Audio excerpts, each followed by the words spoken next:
ನಮಸ್ಕಾರ ವೀಕ್ಷಕ ಬಂಧುಗಳೇ. ಬನಶಂಕರಿ ದೇವಾಲಯದಲ್ಲಿ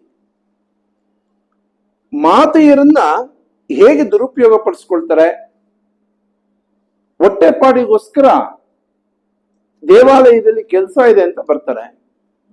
ಅವರ ದೌರ್ಬಲ್ಯಗಳನ್ನ ಎನ್ಕ್ಯಾಶ್ ಮಾಡಿಕೊಂಡು ಹಣದ ಅಹಂನಿಂದ ಮಾತೆಯರನ್ನ ದುರುಪಯೋಗ ಪಡಿಸ್ಕೊಳ್ಳುವಂತ ರೀತಿಯನ್ನ ಸುಮ್ಮನೆ ಒಂದು ಉದಾಹರಣೆ ಕೊಡ್ತೀನಿ. ನೂರಾರು ಉದಾಹರಣೆಗಳಿದೆ. ಇವತ್ತಿನ ಕಾರ್ಯನಿರ್ವಾಹಕ ಅಧಿಕಾರಿ ಮತ್ತು ಅವನ ಶಿಷ್ಯರು ಒಂದು 3-4 ಜನ ಇದ್ದಾರೆ. ಇದೇ ರೀತಿ ಸಾಕಷ್ಟು ದುರುಪಯೋಗ ಪಡಿಸ್ಕೊಳ್ಳುವಂತ ಕೆಲಸ ಮಾಡ್ತಾ ಹೋಗ್ತಾರೆ. ಸುಮ್ಮನೆ ನಾನು ಒಬ್ಬ ಮಹಿಳೆಗೆ, ಅಲ್ಲಿ ನೌಕರ ಕೆಲಸ ಮಾಡುವಂತ ಮಹಿಳೆಗೆ ಸುಮ್ಮನೆ ಒಂದು ಪ್ರಶ್ನೆ ಕೇಳಿದೆ. ಅಮ್ಮ, ಎಷ್ಟು ದಿವಸದಿಂದ ಕೆಲಸ ಮಾಡ್ತಿದ್ದೀರಾ? ಈ ನೌಕರನ ಗಾಡಿಯಲ್ಲಿ ಹೋಗೋದಕ್ಕೋಸ್ಕರ ಎಷ್ಟು ತರಾತುರಿಯಲ್ಲಿ ಬಿಡಿ ಬಿಡಿ ಅಂತಿದ್ದೀರಾ? ಏನ್ ಬಿಡ್ಬೇಕು ಅಂತಂದ್ರೆ, ಇಲ್ಲ ಅವ್ರ ಗಾಡಿಲಿ ಹೋಗ್ಬೇಕು, ನಾನು ಆ ಎಂಪ್ಲಾಯ್ ಕಾಯ್ತಾ ಇದ್ದಾರೆ, ಬಿಡಿ ನನ್ನ ಅಂತ. ವೆಂಕಟೇಶ್ ಮೂರ್ತಿ ಏನು ಅಂತ ಅನ್ನೋದು ಗೊತ್ತಿಲ್ಲ ಪಾಪ ಅವ್ರಿಗೆ.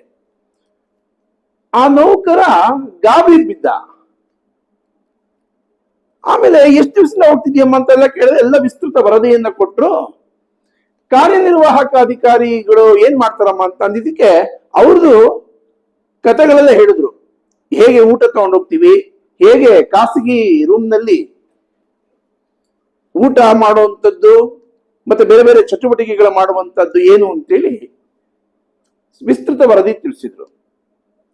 ಅಲ್ಲಿ ಆ ಮಹಿಳೆ ತಿಳಿಸ್ತಾ ಇದ್ದ ಹಾಗೆ ಮಾರನೇ ದಿವಸ ಬೆಳಗ್ಗೆನೆ ಕಾರ್ಯನಿರ್ವಾಹಕ ಅಧಿಕಾರಿಗಳ ಹತ್ರ ಈ 3-4 ಜನ ಯಾರು ವಾಮಮಾರ್ಗಿಗಳಿದ್ದಾರೆ ದೇವಾಲಯದಲ್ಲಿ, ಇದು ದೇವಾಲಯ ಅನ್ನುವಂತ ಮಾನಸಿಕತೆ ಇಲ್ಲದೆ ಕೆಟ್ಟ ವಾತಾವರಣವನ್ನು ನಿರ್ಮಾಣ ಮಾಡ್ತಿರುವಂತವ್ರು ಸೀದಾ ಹೋದ್ರು ಕಾರ್ಯನಿರ್ವಾಹಕ ಅಧಿಕಾರಿಗಳ ಹತ್ರ.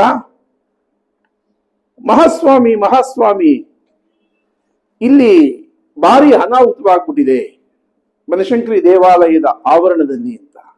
ಏನು, ನನ್ನ ಆಸ್ಥಾನದಲ್ಲಿ ಇಂಥ ಒಂದು ವಾತಾವರಣವೇ, ಏನದು ಅಂತ ಅಂದ್ರು. ಮಹಾಸ್ವಾಮಿ ವೆಂಕಟೇಶ್ ಮೂರ್ತಿಗಳ ಹತ್ರ ನಮ್ಮ ವರದಿಗಳನ್ನೆಲ್ಲ ಒಪ್ಪಿಸಿಬಿಟ್ಟಿದ್ದಾರೆ, ಮುಂದೆ ಏನಾಗುತ್ತೆ ಅಂತ ಗೊತ್ತಿಲ್ಲ ಅಂತ.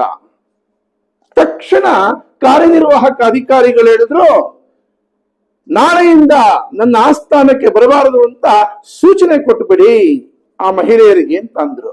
ಮುಗಿತವ್ರ ಕತೆ. ಹೊಟ್ಟೆಪಾಡಿಗೋಸ್ಕರ ಅವ್ರೇನು ಬಂದಿದ್ರು, ಇವ್ರೇನು ದುರುಪಯೋಗ ಪಡಿಸ್ಕೊಂಡ್ರು, ಆ ಮಹಿಳೆಯರ ಕತೆ ಮುಗೀತು. ಇನ್ನೆಲ್ಲನ ಕೆಲ್ಸಕ್ಕೆ ಹೋಗ್ಬೇಕು ಅವರು, ನಾಳೆಯಿಂದ ಬರಬೇಡಿ ಅಂತ ಹೇಳಿದ್ರು.